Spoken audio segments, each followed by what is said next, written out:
And so we begin this ambitious course, Music Theory for the Real World, which is a comprehensive musicianship class that really is like 6 different courses all packed into one, to train every kind of musician. There are 3 kinds of musicians, or maybe there are 2 kinds of musicians. Anyway, there are ear musicians, people who learn by rote and they just naturally think that way. And there are people who've been trained in notation and they are most comfortable approaching music from a notational perspective. There are musicians who are who are art music oriented and classical music trained. And then there are those who are instinctive and pop, contemporary, commercial music oriented. And there are some musicians who are melodically tune oriented and some who think more in terms of chords and harmony. That's 6 different kinds of musicians, and maybe somebody can be any of those. In fact, we want to strengthen you so that you get to level 4 in all 6 of these areas. First, we need to assess which areas need the most work, so let me briefly describe each of these kinds of musicians and where we go in the course with them. There are the ear musicians. We need ear training. All musicians need ear training, and that's the focus of most aural skills courses. These are musicians who learn to play by rote or by ear. They tend to be much stronger in conceptualizing musical pitch and tone. We all need to have that. But you know, if all you are is an ear-trained musician, you don't have notation, sooner or later you have a lack of vocabulary to be able to describe what it is that you're hearing. So we're going to try to train everyone in ear training and provide that. At level 1, you're able to match pitch. You're able to find a relative pitch out of context. You're able to find tonic of a given tune. You're able to identify major and minor chords out of context and to be able to transcribe chords in context. By the time you get to level 4, you're transcribing simple recordings. You're able to hear complex chords in context. You're able to write anything that you can sing or play. By the time you get to be a professional in the ear training area, which is where we want everyone to be, you're able to transcribe any recording, to hear complex chords out of context. You're able to memorize and assimilate a song in just 2 listenings, be able to play along with it. That's ambitious, but that's only one area of training. There's also the note readiness, as we talked about before. That's the main focus of most music fundamentals courses, is the notation. Musicians who learn to play by notes tend to be like those who learned piano or solo instruments that are more orchestral oriented, because there's a lot of notation used for those. The written aspect of music in symbolic representation is a language in and of itself. It's just the semiotics of that language. So we learned the alphabet, we learned the grammar, and this is the note readiness that we need to have. So when you're at level 1 in note readiness, you know how to read treble clef and bass clef and to recognize pitches and accidentals and key signatures and rhythm values, and you know about handwriting and how to notate so that somebody else could read your writing well, and you're able to transcribe folk tunes and children's tunes. By the time you get to level 4, you're writing in layers and doing part writing, including compound meter and sight reading and various other things. So that's the notation aspect. And I mentioned there are those who have a classical aptitude, those who approach music from art music perspective. Well, that's the main focus of most music history courses or formal analysis in theory.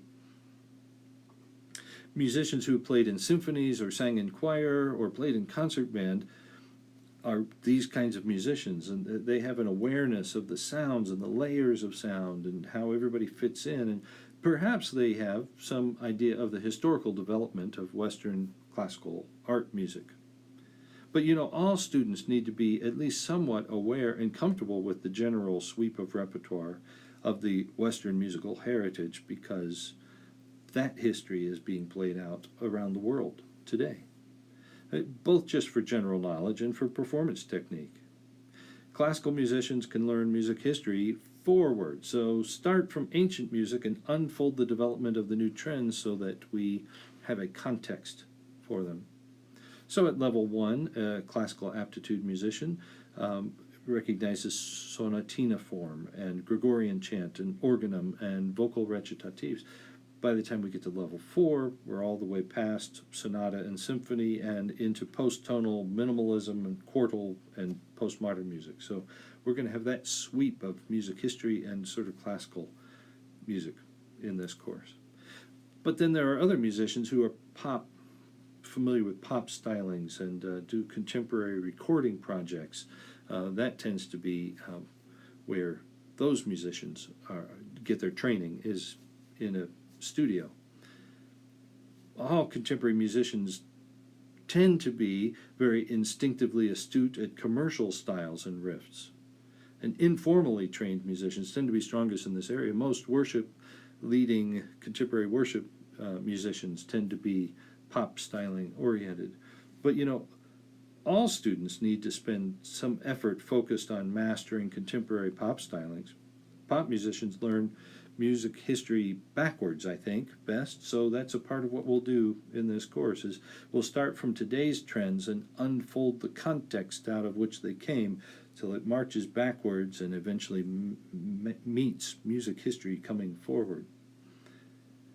The pop styling will begin level 1, talking about folk tunes and blues form and contemporary worship music and hymns and fretboard and keyboard approaches. By the time we get to level 4, you're arranging and creating the music and doing recordings. Then there are, so that's 4 of the styles of musicians. The 5th one is those who are harmonically aware. They're well aware of the chords and where they are harmonically. This tends to be the focus of most music theory courses, and this is a music theory course, but it's also this other comprehensive musician. People who play guitar and other chording instruments tend to be instinctively aware of chords. That's the world they live in, but they just need some labels to be able to understand the function of those chords and what makes them up. On the other hand, vocalists and some who play solo instruments tend to conceptualize music linearly rather than in vertical sonorities, and so they need to be caught up to speed on that. At level 1, we're harmonizing scale degrees in major and minor, on fretboard and keyboard. We are learning to facilely think about the harmonic overtone series so that we're applying it in all kinds of ways.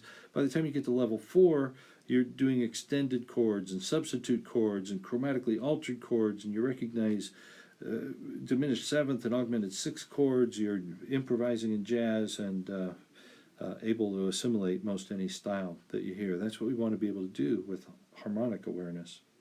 And then the 6th area is melodic sensitivity.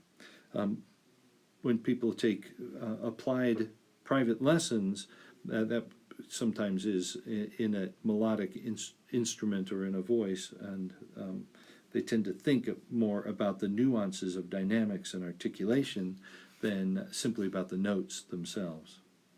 So, but everybody needs to nuance their melodies better, and so beginning and intermediate note readers and pianists need to focus more on that. So we'll talk about melody, stable and unstable pitches, scale degree tendencies, leaps versus steps and where those happen, the various modes and chant and contour and Schenkerian approach to melody. All that's in level 1. By the time you get to level 4, you're past classical and romantic and the concept of risk, and you're dealing with minimalism and postmodernism. So what kind of musician are you? I'd encourage you to take the quiz and find that out so you know where your strengths and weaknesses are. And then we'll ambitiously try to get everyone to level 4 in all of those areas. Listen, I'm going to make you a promise. In this course, I will only teach you things that you will actually use, and I will not teach you anything you don't actually need. And while we may introduce some concepts, you won't be held accountable for anything that's not guaranteed practical in the world of worship leading. Deal? Let's move on.